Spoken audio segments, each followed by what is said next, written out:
Welcome, Hop Nation podcast viewers.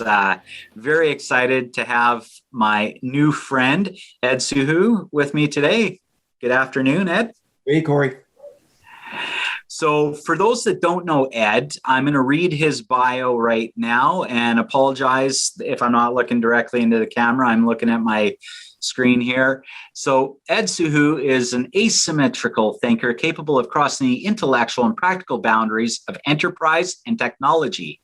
As a business alliances leads for Lenovo's field C-suite, Ed has an innate ability to connect the dots of technology and turn that capability to business-altering solutions for any organization.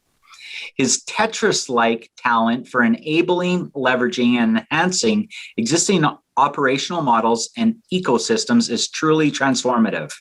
With the world facing a new normal and corporate operations turned upside down, an organization's willingness and response to business transformation will likely impact its viability in the months and years to come. The role of Field C-Suite, Lenovo's business strategy team, is to focus on facilitating that transformation through the theories of design thinking and the application of smarter technology. Ed is the inventive intellectual among the group who helps leaders identify and bring their organization's new capabilities in the dynamic world of edge compute tied to the data center and cloud. An industry fellow at the Center for Entrepreneurship and Technology at UC Berkeley, he is known for stretching the box strategic thinking, allowing companies to expand from now, new to next opportunities. I love that. Ed brings unique insights coming from a diverse, eclectic set of rich experiences through a career that includes blue-collar teamster, 3 years of playing pool every day but Christmas, global company leader, startup exec for 8 companies, seed to IPO to buyout. His methodology of ACE, 2-up, team building, and BOLD, B-O-L-D, are always fun and dynamic ways to create new dialogues with people and organizations. A sought-after executive and keynote speaker on business leadership, Ed presents his theories on entrepreneurial spirit, vision, and drive through a multidisciplinary perspective of the world. He's an advisor to startup companies and an early-stage venture capital on business and market development for big data, analytics, and IoT, coaching executives on innovative approaches to challenges and ways to scale their businesses. Thank you, Ed. Man, Corey, that sounded like War and Peace. It's quite the readout. I really appreciate it. I appreciate it. And I mean, and for the viewers, you are just a fascinating guy. Like we've been, on here just having a discussion before we even started this for an hour and 15 minutes. Yeah. And this is a time in our lives where we're both so busy. So to be able to engage and have conversation before we even get to the business of the day. That is what we were talking about before we came live. That's one of your strengths, is that ability to connect and storytell. So I'm really excited for our viewers to really get to know you, Ed, and a number of the insights that I know are going to come out through this. Yeah. I want to ask the first question though. Okay. Your founder's story. How did you come to do and love what you're currently doing? What is kind of that path and your story? Yeah, the path is not the normal path a lot of people think about in the technology industry or even in the business world overall. This is a sort of what I call a pinball machine type of career path, right? You shoot the ball bearing up and it just hits a bunch of lights, makes a lot of noise, and eventually you have to vault back up again. My career path actually started with my dad immigrating here in the late 30s from China with a 6th grade education. He raised 6 boys, first 4 sons, 1 year apart. And then 2 of the boys were pyromaniacs. I was one of them, right? He got married. We lived in a house that had 2 bedrooms and 1 bath. So we learned how to timeshare really fast, and we learned logistics. There are a number of things that my dad taught me. In spite of not having the education, and he ended up owning and buying a restaurant. That was his first venture after he started his laundry with his best friend. And it was fascinating because he took the money and bought a restaurant, a Mexican restaurant. Out of context, like he was way... A Chinese guy, California. Right. Buying a Mexican restaurant. A Mexican restaurant. So to say he's over his skis is putting it mildly. So he failed miserably and ended up trading the restaurant for a grocery store. And that's where he found his calling, right? And it's fascinating because he was able to then earn a living raising 6 boys. We moved to East Oakland, which is a very challenging part of the East Bay area. On one side of the tracks was Sonny Barger of the Hells Angels on 64th Avenue with his boys. On the other side of the tracks was Huey Newton from the Black Panthers.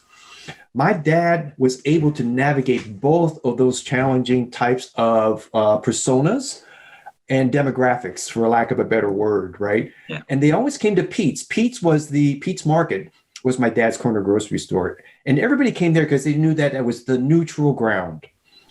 Everybody was treated fairly, et cetera. My dad actually extended credit to the entire neighborhood with little chit books. Everybody would charge all week long at Pete's Market. And every Friday, there was a line out the door for people to true up and pay up. So my dad extended credit to the neighborhood, to the blue collar workers from the GM auto plant and Goodyear tire company and the like. And I watched my father, how he treated people. He gave me what I call in my LinkedIn profile, my degree from the University of Pete's Market. Mm-hmm. I learned a lot about how to work with people, how to build relationships and a whole host of things, to the point where I was in high school. My jersey number is number 8. I always choose number 8 for the reason that I was always the 8th person picked on a 9-man team. Because you're a Chinese guy, you're too small, blah, blah, blah, you have no skills, blah, blah, blah, right? So I always use that to honor the fact that I had to work my way up and earn my way up. So my best friend was one of the best athletes in school, and we ended up being best friends. He taught me, in spite of my let's say, physical skills, he taught me to understand what my real skills were, which being quick, not fast, right? Good, strong hands, et cetera. So we ended up being the best tandem, quarterback, receiver, than anybody in the field. And we would march down the field. So he taught me how to be competitive, to the point where I was asked to basically join the football team as a wide receiver, a shortstop for baseball, and a wrestler. But every time I qualified in high school, my dad said, no, you're going to get hurt. You got to be in the store, blah, blah, blah. So while I had qualified, I just couldn't do it. But what I was taught was how to be very, very competitive. Yeah. Right. And it taught me that in playing flag football after school, right, and on the kickoff, and I'm running straight at the wedge on the return team. Yeah. And these are all city guys. And they're looking at me like there's this crazy Chinese guy running at them. And they're looking at me like I'm a pork chop. And I run straight into the wedge, and they just hammer me into the ground. I'm dusting myself off, and they're going like, Soo Hoo, are you crazy? I said, did I get him? So that's part of my founding DNA. Did I get him? Right. And so one, I never backed down. 2, I know what my let's say, perceived shortcomings may be, but it didn't matter. So I went through high school. I cut 50% of my classes in high school my senior year. I still got a scholarship. Don't know why, don't know how. But I went to the University of San Francisco, found out that I wasn't cut out for it. I was not smart like Asians supposed to be. And I found out that, you know what, I think I had a different calling. My dad said, Ed, I'd like you to take over the store. I said, I had a Jimmy Stewart moment from It's a Wonderful Life. I said, gee, Dad, I really have something bigger plans. I want to do something else. So my dad ended up selling the store to a Lebanese family, an immigrant family. And my dad actually carried the loan for Saleh Mohammed. My dad's store, 58 years later, still stands. Oh my goodness, that's awesome. So we still go back to the old neighborhood. Saleh Mohammed and his nephews are all running the business. They all say, well, behind the counter of Saleh Muhammad's Pete's Market is a picture of my mom and dad. So it's honoring them. So this is kind of like my founding DNA, to remember where you're from, never back down, right? And to try something different. So instead of finishing out college or taking over my dad's store, I played pool, 3-cushion billiards every day but Christmas for 3 years. Ended up being ranked in the world, having a great time. And it taught me a lot about how to read people, how to read rooms, and how to read situations. From there, it was really interesting because a good friend of mine said, Ed, you got to go legit. You can't do this the rest of your life. So I ended up being a warehouseman in a distribution company. Prior to that, I was a brakeman switchman at Southern Pacific Railway, a machinist at Caterpillar Tractor, a forklift driver, a truck driver, and a warehouseman, right? I bussed tables. I had 2 billiard clubs and a microbrewery. I had all these different experiences. But what it taught me was some very interesting insights on how people work and live and think at various stages of business.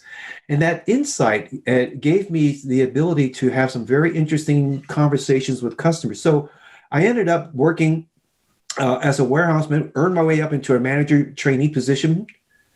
And then I got into sales, selling computers to wholesalers and distributors, which was really interesting because I had no experience, no degree, no selling experience. So when the president and the vice president of the software company interviewed me, the president was very nice. He's from Dartmouth, Tuck School of Business and MBA, very smart guy. He goes, Ed, you seem like a really nice guy. I said, Kevin, that's what you tell dates. What's your point? He goes, well, this is a sales position and you don't have any sales experience. I said, I know. He goes, well, and he goes, well, it's a sales. I said, I get it. I said, can you answer this question for me? Is the objective of a salesperson to get in front of a decision maker? He goes, but of course. I said, I assume you're a decision maker. He goes, and the vice president of sales just started laughing. And Kevin goes, and the president goes, okay. But we sell computers, mini computers from IBM, Wang, and so on, to wholesalers, like where I came from. He goes, but you have no computer background. I said, I know, Kevin. He goes, well, we sell computers. I said, actually, you don't. He goes, yes, I do. I said, no, you don't. Yes, I do. Going back and forth. And he finally said to Dave, the vice president, he goes, Dave, what do we sell? And he's from Vermont. He goes, computers, right? A little accent from Northeast. And Kevin goes, see? I said, actually, Kevin, you don't. He goes, what do I sell? I said, you sell solutions that happen to run on computers to wholesalers.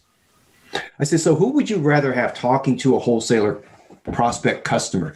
Someone that knows computers and bupkis about the industry, or somebody that knows the industry inside out that can happen to learn computers? And Kevin goes, you're hired.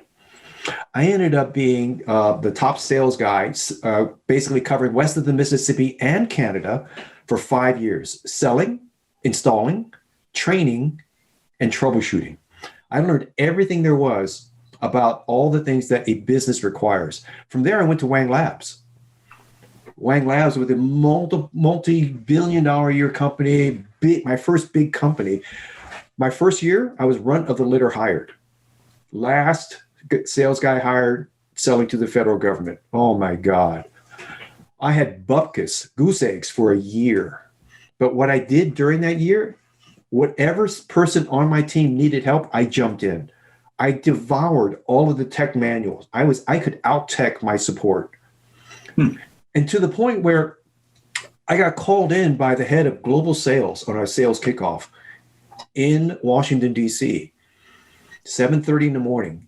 My boss goes, you got a meeting with the big dog. I said, okay. So I go there, and his office is massive. It overlooks the Marine Corps Memorial, right?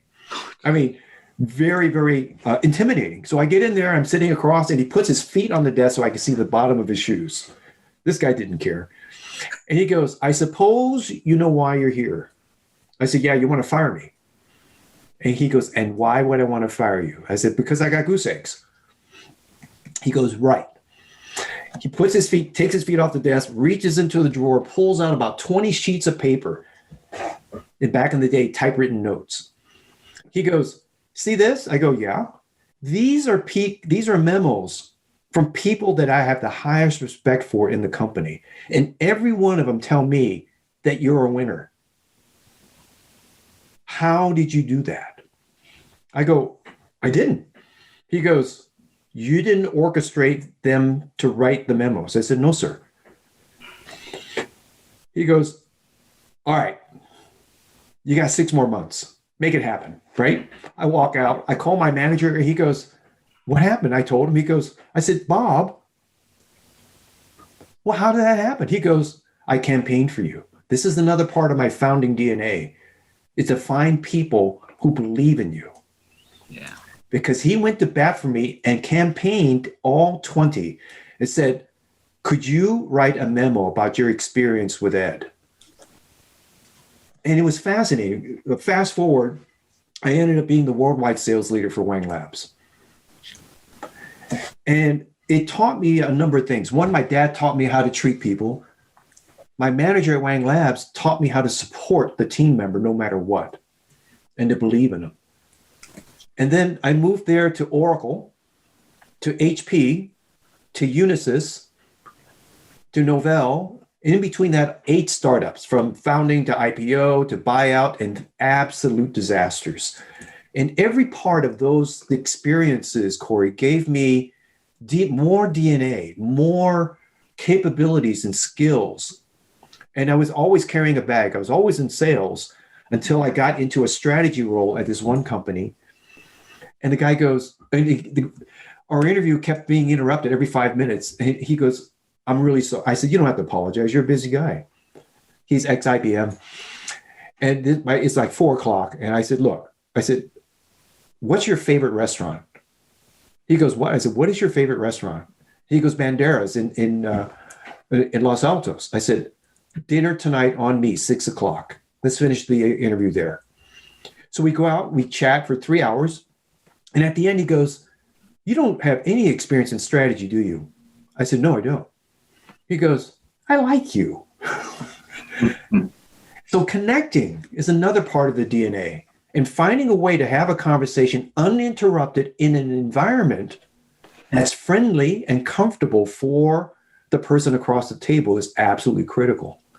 So he ended up hiring me. I ended up coming up with some strategies to go up against Intel, Microsoft, and very successful, a lot of fun. These are now industry standards, right? Where my DNA is kind of part of it. And then, it was fascinating. All these different things, Corey, have given me, from a founding standpoint, the experiences, the failures, and the willingness to work with people who believe in me.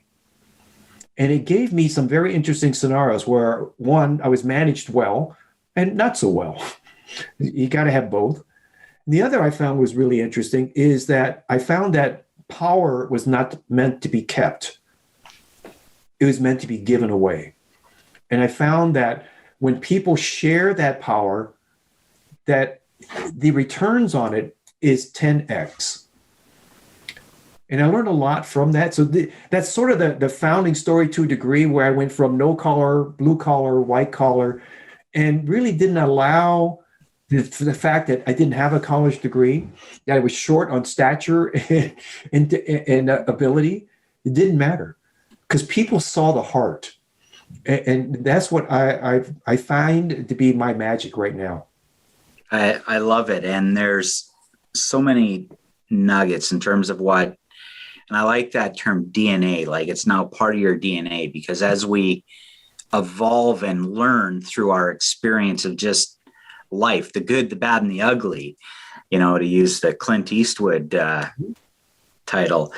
But I mean, you have your dad who taught you how to treat people. You had the manager at Wang, knowing that you have people going to bat for you, and the value then from there, connecting and relationship and all the learning. And, you need people around you that believe in each other, not just believe in you or you believe in them, but believe in each other, and that, and, you know, that you have their back, and, you know, they have yours. And I love the last statement that power isn't meant to be kept. It's meant to be given away, in that 10X factor. In that, I mean, those are nuggets. Like, you know, anytime we go to, you know, a conference or a workshop or whatever, I always try and go with a mindset, regardless of what's going on. If I can walk away with one or two nuggets,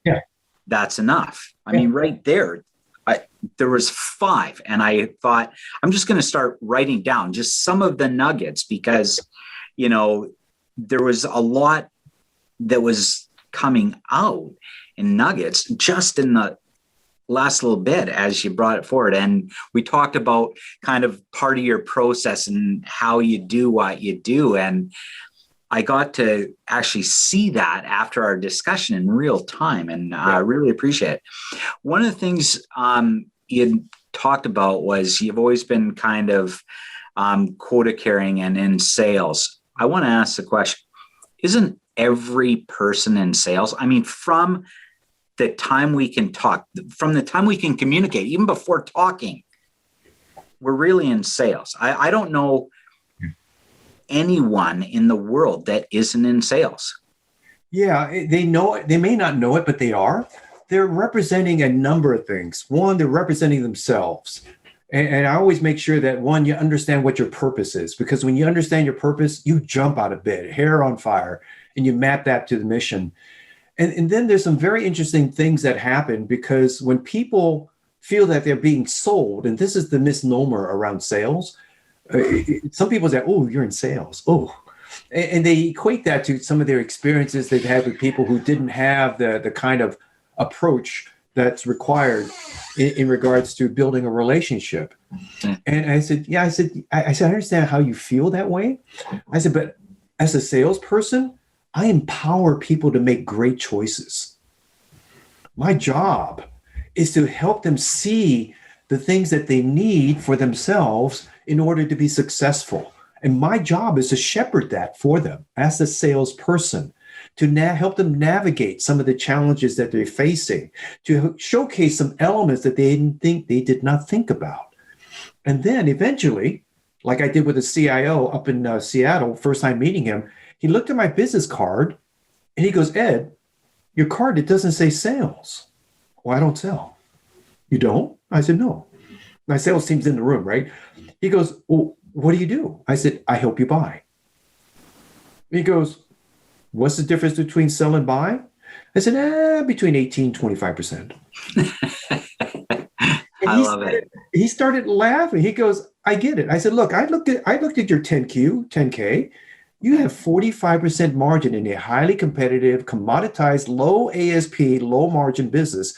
Yet I see that you state that you have 45% margin on your services. Now, how do you get that? He smiles. He goes, I provide value. I said, I do nothing different. I said, so let's not talk about price. Let's not use that 4-letter word that everyone uses as a crutch. He goes, what 4-letter word is that? I said, in your presentation, the 4-letter word that stood out to me, save. I can't think of a single company over the last decade that saved their way to success. And he goes, better 4-letter word is grow. Yeah. So thank you, Corey, because I said, let's use another 4-letter word. He goes, what is that? I said, grow or make. Yeah. So I said, what I've seen is, I understand where you're headed with this, the board, the SLT, do more with less, et cetera. I said, I hear that all the time. I said, however, I'm going to make it personal for you now, if you don't mind. And he goes, how would you do that? I said, when you invest for your retirement, do you invest to save money or do you invest to make money? He goes, well, I do it to make money. I said, so why are you treating your business any different? He goes, son of a gun. I said, come on, it's a mindset. I said, anybody can win your business like you're trying to do to me today, which is to drop trial and drop my price. And I'll probably drop it. And I love this because I have something similar. What's the difference between a cost and an investment? Yeah. And I said, you'll probably get me to drop my price this year. He goes, yeah. I said, what are you going to do to me next year? He goes, I'll do it again. I said, I know you will. And I'll probably do it. What do you think what's going to happen in year 3? He goes, I'll do it again. I said, no, you won't. He goes, what? I said, no, you won't. He goes, what? Why? I said, because I'm gone. I can't afford to give you my time, right, to help you with your business if that's how you treat me. If you treat me like that, I said, I'm gone. I said, one of the things he goes, but Ed, it feels like you're interviewing me. I am. Why are you interviewing me? I said, because I bring high quality, at high impact, at high speed, and I can only do it for a select number of clients. If you have the mindset of save, I have my team talk to your procurement team. We're done. I'm out of here. I don't want to have any more time spent with you. It's not worth it to you or to me. Yeah, if we're going to commoditize this, then let's call it. Let's cut costs right now. Meeting done. We'll put forward. We'll take your order. Yep. And he goes, all right, I get it. Yeah. So what do you want as next steps? Here's the moment of truth, right? And everybody, all my guys are sharpening their knives. Oh boy, storage and servers and networks. Oh my. I said, I'll make an investment if you will. He goes, what's your investment? I said, I'll send 4 of my best for a full day to sit in a room with 4 of your best. Let's see what they come up with, gaps and requirements, and see if we can provide that. If they come up with something good, we pop white smoke like the Papal Palace. They pick the Pope. Let's pick a Pope. He goes, okay, I can do that. I said, all right, let's call it, right? We're walking out. I'm walking out with my team. They're going like, what the heck? I said, guys, you got to earn your right into this. You're not going to price your way to the win. I said, if you do that, I said, I don't need you. You used to send out collateral pieces and a website. Yeah. Get engaged, get in that room, right? Cross swords with them, right? And really understand what their timing, what their concerns are, and really what they want to see for themselves. Because when I talk to customers, I give them 3 priorities. He goes, what are they? I said, I focus on the CIO as I'm here for you to help you to be successful, to climb in your career. I'm here for your team to execute on the objectives that you want. And I'm here for your company in that order. You, team, company. And the CIO said, I love that. I said, every CIO I know, 10 years, 3 years, usually. What's your next step? How can I help you get there?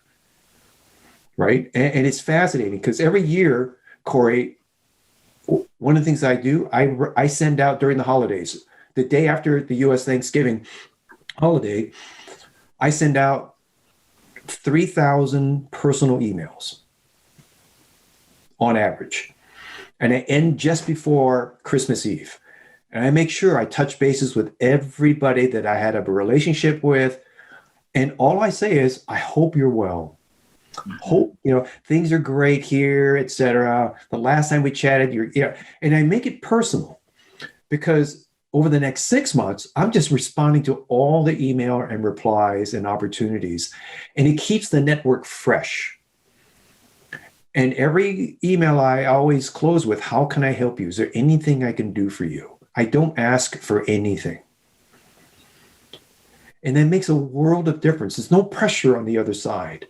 There's acknowledgement. One guy goes, Ed, I haven't seen you in 15 years, and yet I get these emails. He goes, I am embarrassed that I can't do what you do. I said, you don't have to be embarrassed, right? I said, it's just the law of reciprocity. Yeah. If we're giving, people will naturally want to do something and reciprocate. They do.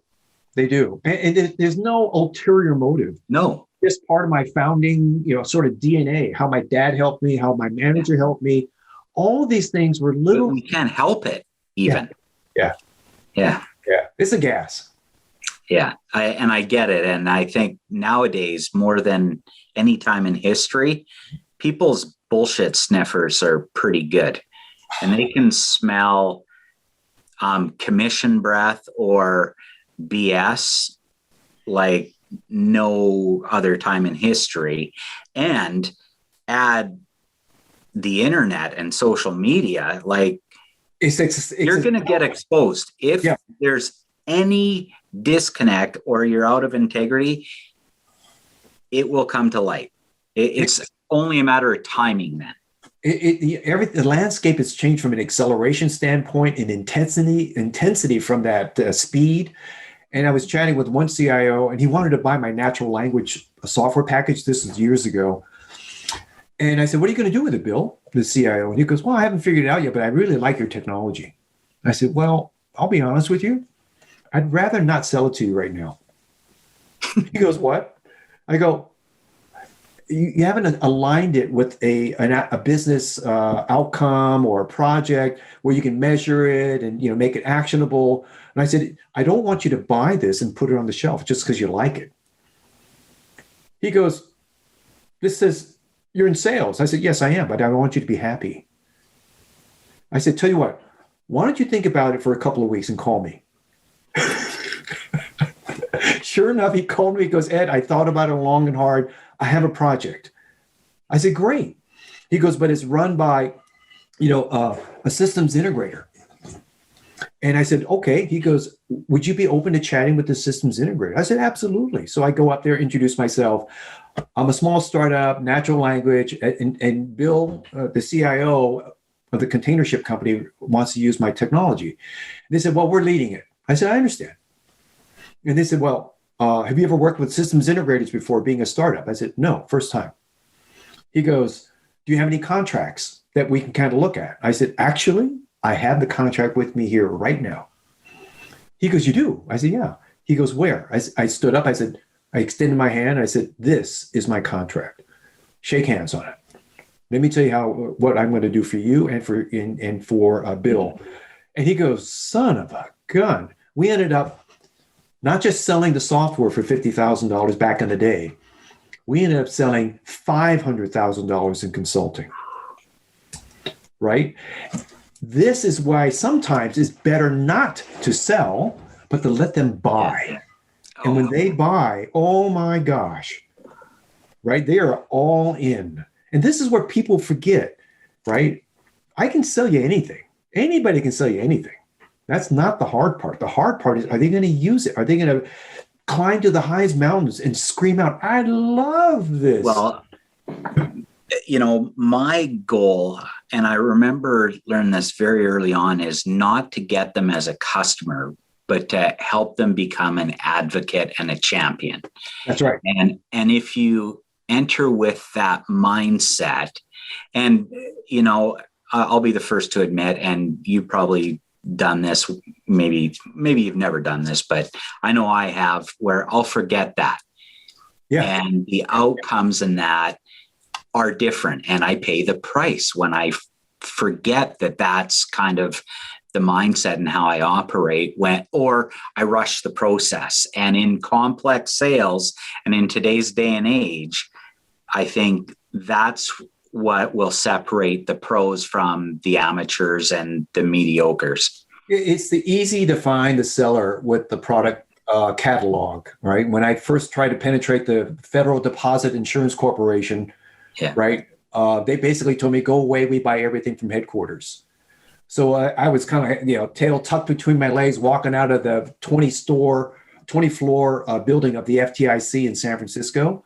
I was walking by the receptionist, and she was paging back in the day, right? I stopped, turned around, I said, and this was Monday. I go, "Does that page go through all 20 floors?" She goes, "Yes, it does." I said, "Great." So Tuesday, Wednesday, and Thursday, Corey, I had myself paged 3 times a day.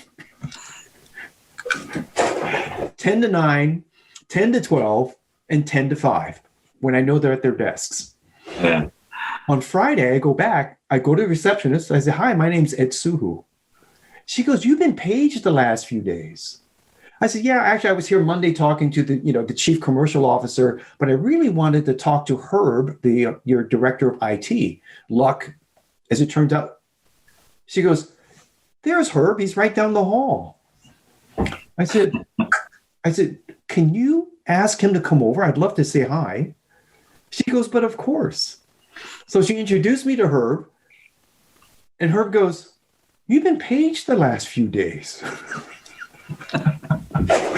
Long story short, I ended up owning the account nationwide, right? And so how do you break into accounts? How do you sustain the account? And then more importantly, how do you grow the account, right? Mm-hmm. And a lot of it comes down to their trust in you, that you're authentic. Lord, I mean, the BS button is like faster than you could ever imagine. And people see it right away quick. I learned that phrase from my time in Edmonton. Oh, right, Canada. So, and then I traveled all over the world for 45 weeks a year, right? So I learned culture, people, different levers that are important to them. And if you don't understand those levers, you'll never get to that stage. People say, "Oh, I want to be your trusted advisor." And I said, "You know what? That's a bunch of BS." And they go like, "What?" I go, "You never say that. The customer will anoint you and say that." Yeah. You want your customer to say that. It can be a goal that's aspirational, but it's not self-determined. Yeah. Too many companies say that. "I want to be your trusted advisor." I said, strike one. Yeah. Yeah. That's almost like hearing it. It sounds amateurish. It's scripted, and that's where I think you need to be prepared, but not scripted. Yeah. There's a difference. And that's really hard to come across authentic, right? To have the customer really feel that you're listening and you've done your homework. A lot of people don't do their homework. One, I was doing sales training and I said, "What's your favorite question to ask a C-level?" And they said, he raised his hand excited. I said, "What is it?" He goes, "What keeps you up at night?" I go like, "Okay, so let's pretend I'm the C-level that you just posed that question." My answer is, people like you keep me up at night. You should know what keeps me up at night. You just wasted 15 minutes of my time and showed me no respect about what you know about my business, my challenges, and more so what opportunities that you can bring to the table. So meeting over, see you, bye. Right? And the guy goes, and they said, "Ed, that's awfully rough." I said, "Welcome to the world." No more coddling, right? No more formulaic approaches, right? Where you pull the script out. I said, improvisation is absolutely required, but you only can do it well if you're prepared. So I spend an inordinate amount of time researching, cross-researching. I read more articles from different industries, from science to business to, I watch a ton of movies. I use them for metaphors, right? And I even read the National Enquirer because I know Elvis is still alive somewhere, right? So something's going to come about. So by having all of that in the back shelf, I'm able to pull them forward based on what my client is leaning towards. Right. Well, and when we're more prepared, our confidence is higher. So even when we're thrown off course and something difficult happens in a meeting, and we've all been there, done that, you're able to respond. And our body language in that moment, even when we're really good, right?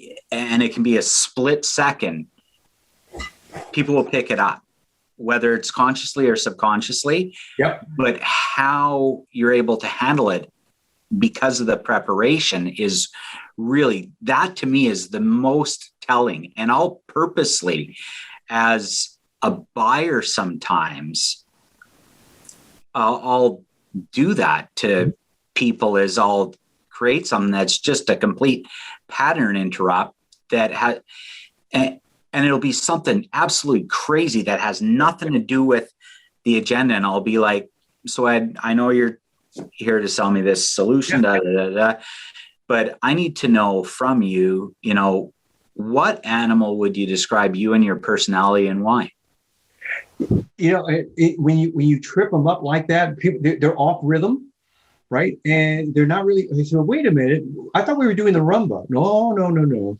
We're doing the foxtrot now, buddy, right? Yeah. And this happened to me in Japan. I'm a startup. I'm pitching one of the largest companies in Japan. The CEO sits in what they call center high in the middle of the table. Mm-hmm. And he has 3 lieutenants on each side and the interpreter at the end. And I'm by myself. I go in, I'm pitching my startup.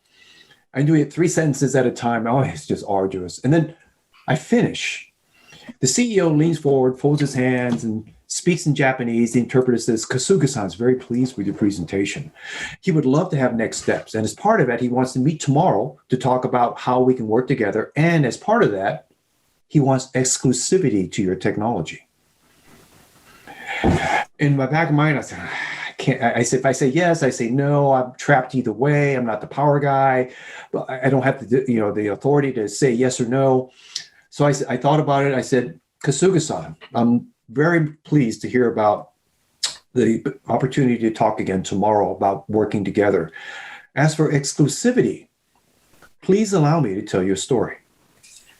And the interpreter started to speak, and Kasuga-san puts his hand up to silence the interpreter, and he looks at me, and in English, Cambridge English, he goes, and your story is? He made me blink. I'm going like, oh my God. And so that was that moment, right? That was that split second. Yeah. And I go like, oh, I said, okay. I recovered. I said, okay, consider this only a story, Kasuga-san. But for generations, my family has been known to make the best swords in all the land. We make our swords for you, Kasuga-san, so you can fight your enemies and win your battles. We make our swords and sell our swords to your allies to help you defeat your enemy on the field of battle. And I stopped, and he goes, and you would sell your swords to my enemy to fight me with the same weapon? I said, yes. And he goes, why? I said, Kasuga-san, that's what I do for a living. And he goes, so if everybody has the same weapon, how do I win? I said, Kasuga-san, battles are rarely won on weapons alone. It's a combination of weapon, skill, and strategy. And he looked a little skeptical. And I said, perhaps we can look to history to give us an example. He goes, history? I said, Miyamoto Musashi, the Book of Five Rings. Half his battles, I would wager, he won with his practice sword. And he goes, Bushido. Looked at his left team, he goes, nods, and looks at his right side, nods. And he goes, Soo-Hoo-san, we look forward to tomorrow's meeting, and we do not need exclusivity to win. I challenged him with a story. I challenged him on leadership and skill, not the technology, which is what he wanted. Which then makes him the hero in the story. That's right. And if he didn't, it actually puts him in a weird position, because if he would admit, it would almost be a sign of weakness then. Yeah. So he's choosing to either be the hero in the story or play his cards, but you do it in a respectful way where it's still his choice. That's right. And I'm walking out with the interpreter. He goes, what the heck was that? I go, I don't know. I just made it up, man. He goes, what? He goes, what do you mean? I said, before every briefing, I always walk around to clear my head. And I'm staying at the New Otani Hotel. And down below on the 3rd level was a antique shop. And on display was Japanese armor, samurai, with the long sword, the katana, on display. And I go, PBS. How do you make, katana swords and skills and craftsmen? I said, there's a story here somewhere. I just squirreled that away. And as it turned out, serendipitously, I was able to share that PBS story about skills and craftsmen, but more importantly, in the hands of the right person, he can win his battles, his strategies, and get the outcomes he's looking for. So it's kind of fascinating how you're able. We talked about this before we came online, about the real difference between those companies and organizations that excel comes down to strategy and leadership. Those are absolutely critical. There's no lack of technology in our business today. Right? Those are tools and resources that come to table. Yeah. We all have access to the tools and resources. Yep. And the clients have been, like you said, been there, done that, heard that, and I've seen it on the internet. What are you going to tell me different? how are you really going to help me address some of the challenges that I'm facing? More so, are you going to share anything about opportunities instead of my challenges? Because my challenges is my now business, KTLO, keep the lights on. What's my new and my next? What does that look like? So let's transition. I have a couple questions in that here. Okay. But I want us to go a little different direction here. And the word challenge has come up, and we've been talking about all the good stuff.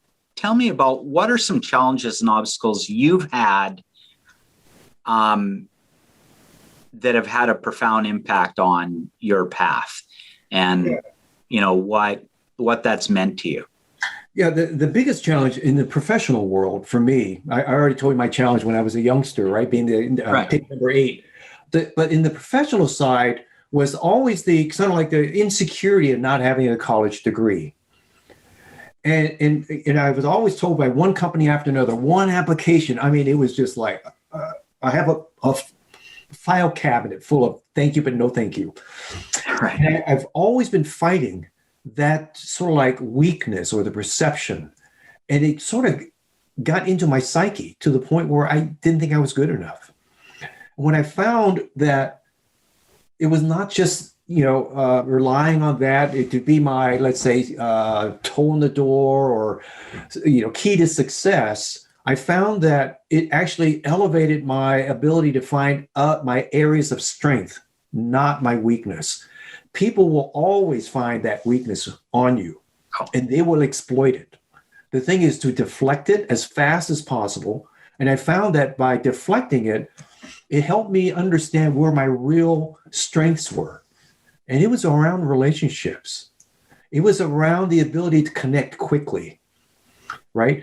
And it was the ability to help people feel that they can trust me. And so the thing that my biggest challenge was, I thought you had to have the credential.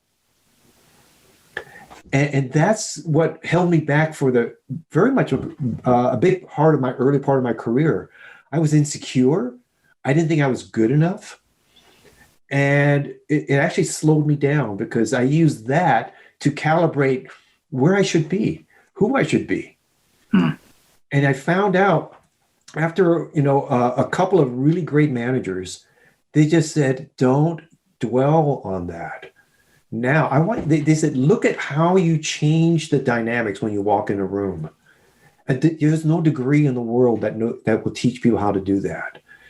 So it taught me, one, that there are accepted ways of, sort of like success and paths and so on.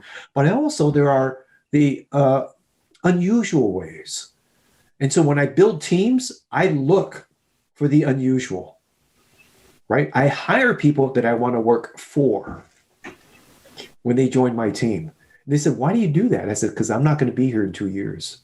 I know that. My job is to build an organization of team members that can take my job. I'm not here to keep my job. Yeah. That's not the way it works, right? I said, the only way for you to, grow your career, they said, well, I said, one of your goals, MBOs, management by objectives, is that I want you to interview 3 times a year outside of our company. They're going like, what? I go, I want you to interview outside of the company. They said, but why? I said, I want you to know your worth. I want you to know that there are other opportunities out there. And if you opt in to stay, that means you love it here. You opt out to go, you have my blessing. Right? And I said, this is really important as you go through your careers, give the same opportunities to others.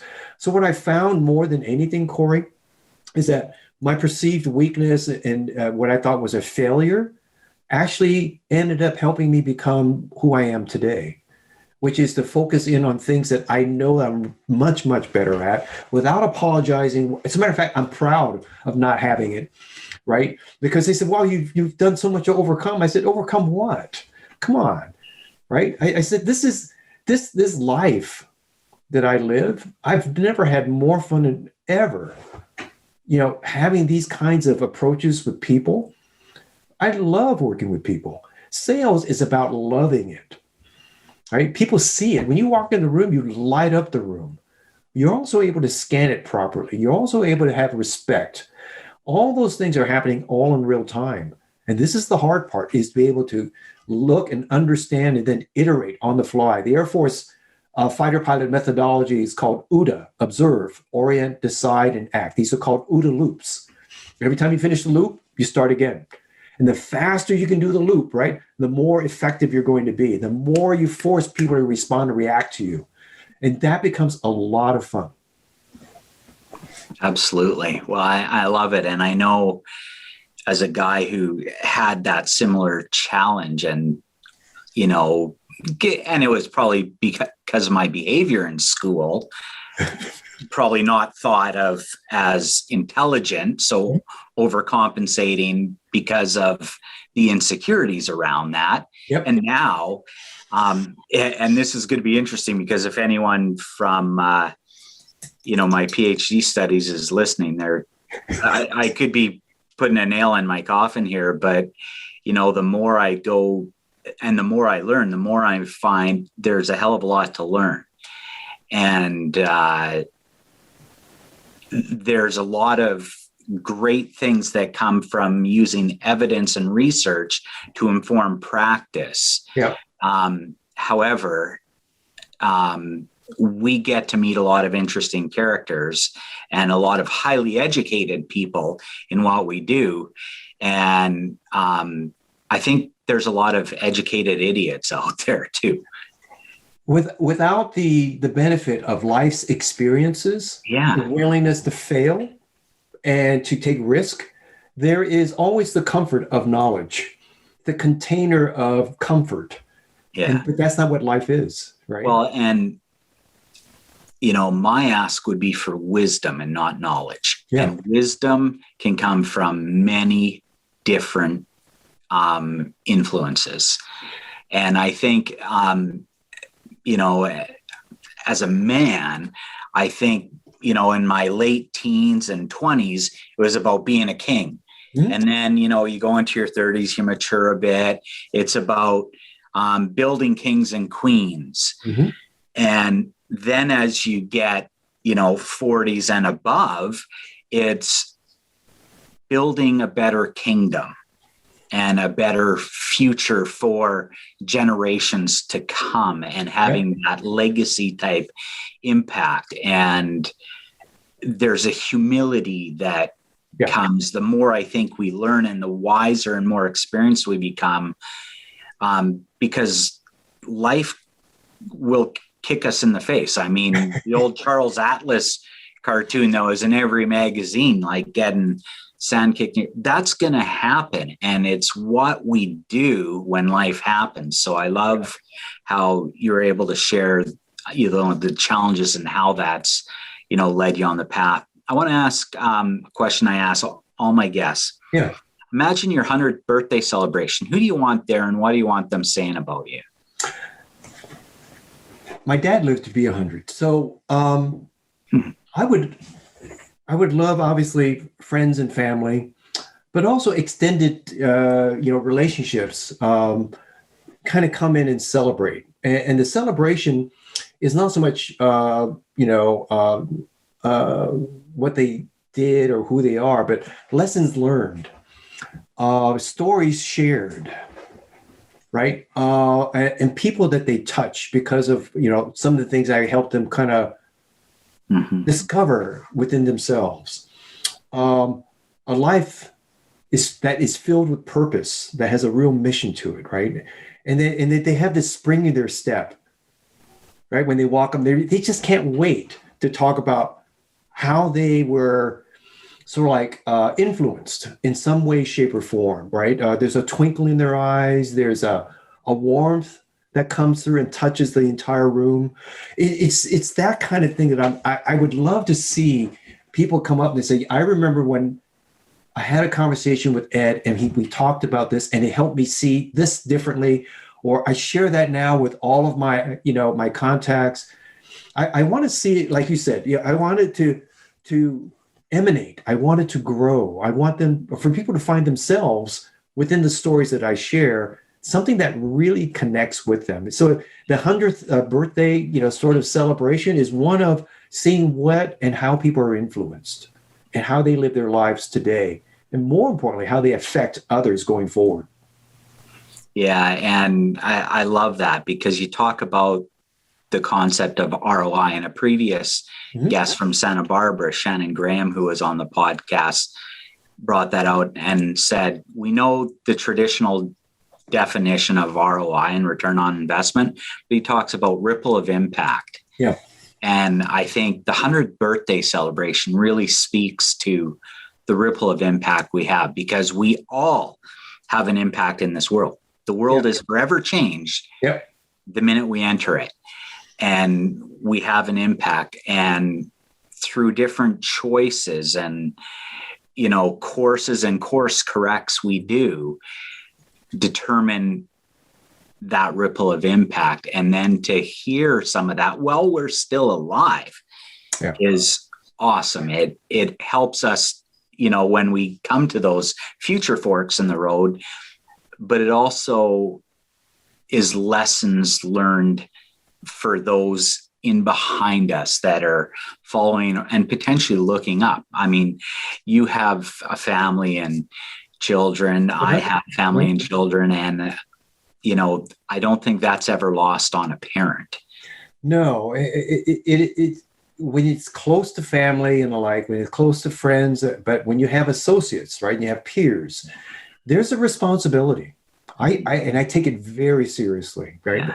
My job is to make sure, or the way my aura is one to always be available to anyone that reaches out, right? And I always tell people in my organization, I said, if you need me, pop flare, I'll be there, right? And I always close when they say, thank you, right? I always close by saying, anytime, any place, right? I want to have them know and feel that what they see from me, that they can do for others by themselves, because that then starts to change a number of ways how the organization, the culture, and how that person sees their value, right? Because everybody brings that to the table. They just don't know how to show it sometimes. Absolutely. So last question for you. If we're sitting down 3 years from now and looking back, and this speaks to kind of the future and what you want to see happen. And I'll just go 3 years out. I know we were talking earlier about a 20-year plan, but really for you, Ed, outside, and it can be personal or business. What do you want to see happen over the next 3 years to feel that you've been successful and, where you're headed? So that's a great question, Corey. Thanks. It's so hard to look out that far, knowing that every time you go out a little bit, something's going to change from that true north, from the outcomes and the expectations. What I would love to see happen is a number of, let's say, people that I touch where they elevate themselves. And I see that their path and their career has changed just a little. It's enough for them to kind of take on a new level of opportunity, engagement, and growth, right? To me, I love watching people grow into something new, something different, because that's what happened for me. I want to be able to have some small part of that. In 3 years, I actually watched someone, when I interviewed this one gentleman, had an MBA and all that, right? And I ran him through the ringer. Today, he's one of the executives at Disney Plus, right? Another one has actually, I hired him away from Lufthansa, and now he's like the chief marketing officer for Chicago and so on.